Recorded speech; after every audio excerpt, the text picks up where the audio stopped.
कुंभ नगरी प्रयागराज में रोज लाखों श्रद्धालु पहुंच रहे हैं। यूपी सरकार की तरफ से लोगों की सुविधाओं का खासा ध्यान रखा जा रहा है। रहने से लेकर खाने पीने की उत्तम व्यवस्थाएं की गई हैं। तो वहीं मेले में आए लोगों को घर जैसे जायके का मजा मिले, उसकी कमी यूपी का ये पहला डबल डेकर बस रेस्टोरेंट कर रहा है। दरअसल पंपकिन नाम के इस रेस्टोरेंट में ग्राउंड फ्लोर पर रसोई और पहले फ्लोर पर डाइनिंग हॉल है, जहां लोग बैठकर शुद्ध शाकाहारी खाने का लुत्फ उठा सकते हैं। इस रेस्टोरेंट की सबसे खास बात यह है कि खाना खाते समय श्रद्धालु कुंभ का नजारा भी देख सकते हैं। ये मेरा फर्स्ट स्टार्टअप है और मेरी company lunar food and beverages है और मेरी बस का जो ये डबल डेपर बस का जो कॉन्सेप्ट है वो ब्रांड नेम पंपकिन से है। पंपकिन ही क्यों रखा?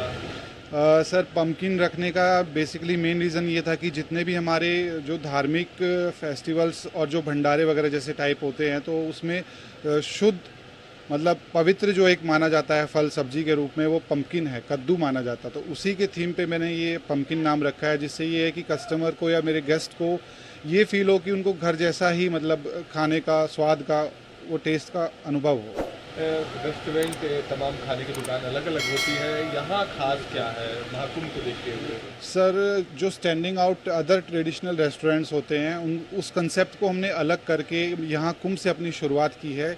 और डबल डेकर बस में कॉन्सेप्ट ये रखा है कि जो हमारा किचन है, डाइनिंग एरिया है और जो किचन में हमारा ट्रांसपेरेंसी हमने पूरी रखी हुई है और जो सात्विक जो अपना भोजन आहार है, जो भी हमारे धार्मिक श्रद्धालु साधु संत आए हैं उनका ध्यान रखते हुए ही हम लोगों ने इसको ट्रांसपेरेंट मॉडल पे ही रखा हुआ है कि किसी प्रकार की कोई बैकडोर वो ना हो कि मतलब किसी को ये लगे कि किसी लहसन प्रकार या किसी नॉनवेज रेस्टोरेंट में हम लोगों ने खाना खा लिया हो और कुछ अशुद्ध हम लोगों ने ग्रहण कर लिया हो स्नान करने के बाद।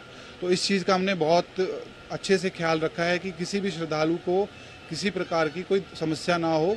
तो सारा हम लोगों ने अपना किचन ट्रांसपेरेंट रखा हुआ है। कल्पवासियों को लेकर आप यहाँ तमाम पोस्टर पे लिखा है आपने, उनका क्या है?